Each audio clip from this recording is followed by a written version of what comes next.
Hey everybody, it's Sugar Bar Philosopher. Welcome back out to the channel. Today we've got another great episode. We're going to be testing more loads for the 500 JRH in our biggest, finest revolver. Should be a good time. Let's get to shooting.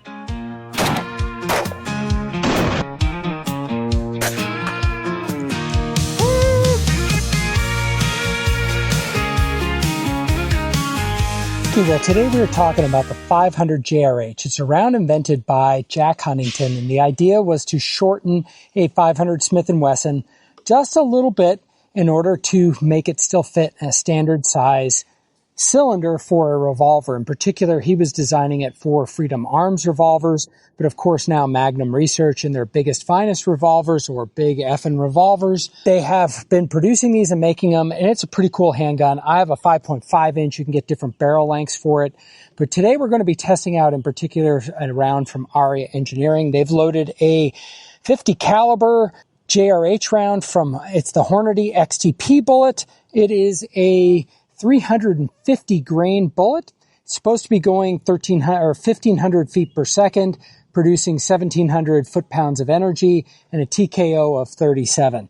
That should be pretty exciting. Now, this isn't the same level as 500 Magnum, but it's a little bit more reasonable sized handgun. Yeah, it's still a big old handgun, and you probably be more accurate just swinging this at someone. But really what the idea for these is a revolver that you might be able to carry in the backcountry. Now, I know there's going to be folks that say, hey, single action only. There's a reason they have double action. I get it, but there's also a good reason for the big bore revolvers to have single action, so that when you do the recoil thingy and this thing pops so far back, it's back to here, and you accidentally pull that trigger again, or the momentum forces you to pull that trigger again, you pop one off going towards yourself or someone else that you love. No bueno. But we're talking about this big old slug. Now, one of the things we're going to test out is we're going to test it in some ballistic gel here in just a minute. But also, I had some issues. I have less than 100 rounds on this revolver, and my side loading gate right here was just flopping open. The spring for it had busted, so sent it back to Magnum Research. Within 3 weeks, they turned it around, got it back to me. Did send a code for me to ship it back, covered it all kind of under warranty, so we're all good there. Now, what we're going to do is we're going to take this and we are going to first make sure that it's zeroed in. In the last episode, I was trying to do some zeroing. I had replaced the front sight and it wasn't really zeroing. I couldn't get the rear sight raised up enough, so I went with just a little bit shorter. This is now the height instead of the high sight instead of the extra high sight. And so, yeah, we'll try that out. We'll get it zeroed in, and then we'll put it into some gel, see how it goes. Should be a good time. Let's get to shooting. Okay, well, we are back at 25 yards for trying to get our zero in. I think that's a good distance to do it at. It's usually where I like to get my pistol zeroed in. And, yeah, so I think what I'm going to do is I'm going to rest the pistol on here. I'll squat down. And I'll try to not jam my fingers in some awkward way. And we'll see if I can remember all the things that my buddy Mountain Man has been teaching me. Lock the wrists, but not the elbows. And pin the trigger to the rear. Don't reset it too fast. All right, let's go down and see where it is at. I don't know where it landed. So I got to go down, check it out, and see where we're at on paper. Well, 25 yards may have been a little ambitious. I can't believe I'm not on paper, but the gun seems to have functioned properly, but I don't know where I'm at all on here, so.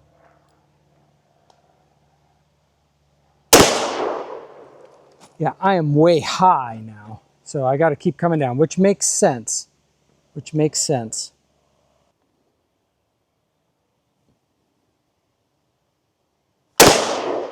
That was probably the worst that I've ever flinched on this, shooting this stupid gun. I don't even know where that went. Okay, well, if that wasn't the world's worst flinch, I don't know what was. We're going to reshoot this. I think we're upright fine now, but let's just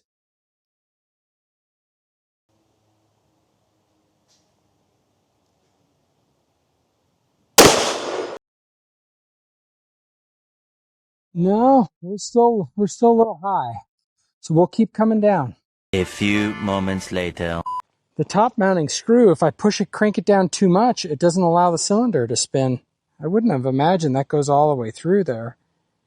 That is very odd that tightening down on your sight too much can cause the revolver to bind up.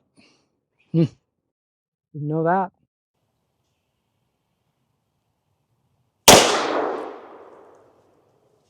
Now that's way low. All right, let's try one more.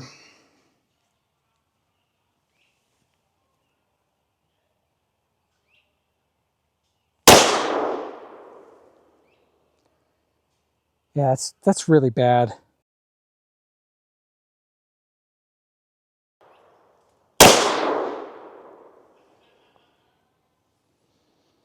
Let me try.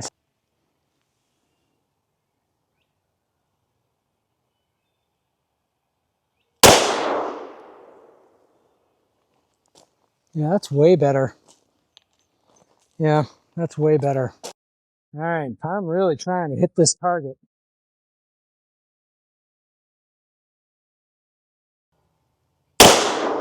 I hit the target. How about that?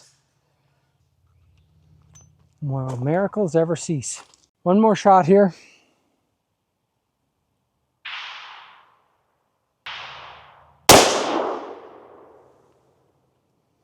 I think that's just a little bit low that time. Left, right is pretty good. So that's not bad. Time to be brutally honest. These are the last three that I shot. This is when I had shot over, I was moving it down, and then all of a sudden on those bad shots, it just went way over here. No idea what the heck I was doing. After I got off the tripod, it started getting a little bit more settled down. I just was struggling using that tripod, just being very candid with it. So much better accuracy once I'm back over here. So, all right, well, that's as good as I can get for a 3-shot group at 10 yards with this pistol. I suck. Let's try and put some more into the gel. All right, well, we have something a little bit different today set up for this 500 JRH. We're going to really try to capture this bullet. It may or may not work. We'll give it a shot. Layers of denim, layers of t-shirt like normal, 2 inches of clear ballistic gel, 10% gel, followed by medium density fiberboard just to put something in there.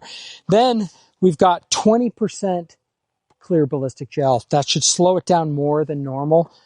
Then another 32 inches, so 40-ish inches of clear ballistic gel. Hopefully we capture it today. We'll see if it works. Okay. Let's see if we can do this and not get knocked on my butt.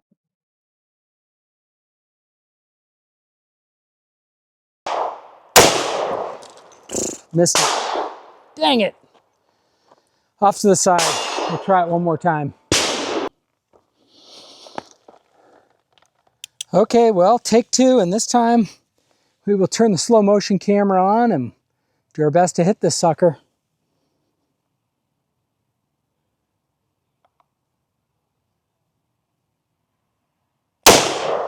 Woohoo!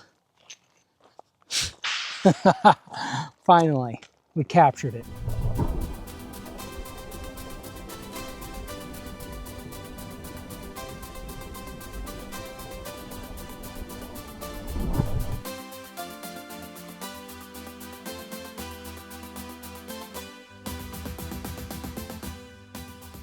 Blew out everything around here.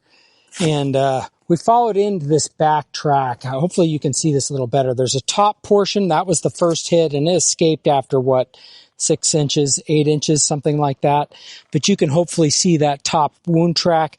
Just fantastic spiraling and fluting and everything going on in there that you would hope. That is just freaking awesome. Again, this is the 20% ballistic gel block. So it's a lot. It's a lot thicker. It's slowing that down. A lot of action that would be spread out over multiple blocks is happening in this one block. That slowed it down enough so that we captured it in this second block. You can tell these last 8-9 inches weren't going that fast.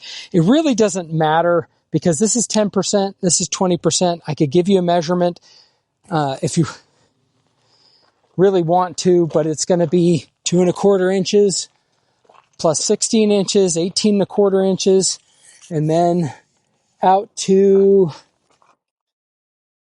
another 9 inches. So yeah, all said and done, about 28 inches or so. But again, that's not really a good comparison because it's 20% ballistic gel and 10%. It's kind of mixed, but we really wanted to just capture this guy, which we finally were able to do. And what? Look at that slug. That's freaking awesome. Looks like an XTP, right? Looks just like a supersized XTP bullet. Take a look at this. We put a caliper on it. It's really not that, didn't get tons of expansion, right? Because this is 350 grain bullet, but 0.716. It's big. It's still heavy. It definitely lost some material. Let me get a top view for you. Came down. Just look at that fluting and spiraling that's going on in there. It's shedding some petals. And then came up through here. This is the line, this top. It's a thin line. It's a thin line. That's where he dug it out. So it bounced back a couple of inches there, but just poof, awesome. Loved it. I think this is a round worth considering for when I want to do some whitetail hunting. Okay, well, I forgot to mention that in that gel shot that we captured, we did get 1460 as the velocity, which is pretty close to the 1500 that you should be getting, or that they projected you should be getting out of this pistol. And I think they kind of take an average off of the 5-inch and the 7-inch of these. So yeah, that seems like that's right in the scape. Or right in the boundary of what the manufacturer is saying we should be getting. So that's always good to see. We're going to do some Garmin chronograph, just get some load readings, a little bit more data off of this, while I try to do a little bit more improvement in my accuracy. Guys, I am not claiming to be an expert in shooting revolvers, in shooting these big bores. This is pretty new to me. This is my first big bore revolver. I'm just kind of showing it off because I think it's a cool gun. I think it's interesting to show as a new shooter what are some of the growing pains. Happy to learn from anybody in the comments. Feel free to say, hey, look, you're doing this wrong, or hold it this way, or do it that. In some of my earlier videos, I got a lot of great help with that, and I am very appreciative of that. I'm still learning on this. I mean, in fact, I think I probably have less than 100 rounds now on this gun still. So today we got quite a bit more, but we're not a high round count on this. So what I'm going to try to do, we're at 10 yards, just so you know, and we're going to try to get some lab radar readings and at the same time try to shoot this a little bit more accurately. If I'm ever going to use this for hunting, I've got to be able to shoot better than I have been. Now, I can't tell if it's me jerking on the trigger and just, those are my problems with me, or if it's the sights, because again, I did change to a fiber optic front sight, so trying to get that dialed in for this. So here we go.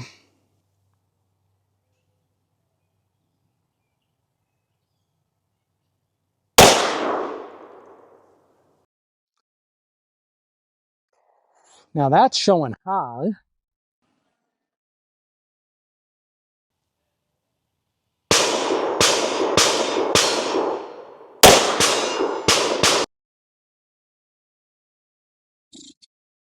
That one went low. That one went low, so this is definitely me. 1342.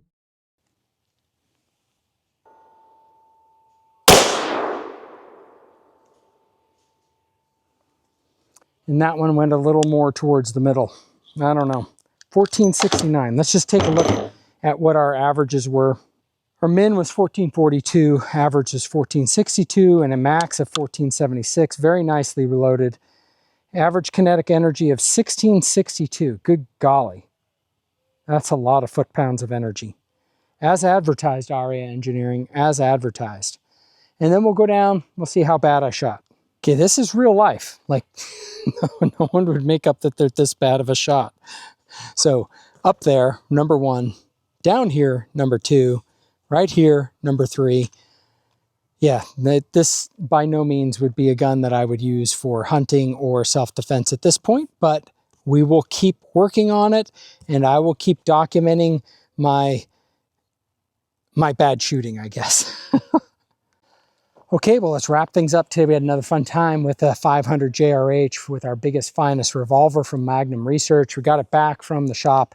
Loading gate spring is working properly. Gun is working properly. Nut behind the gun is not working properly. This is something I'm going to have to improve on.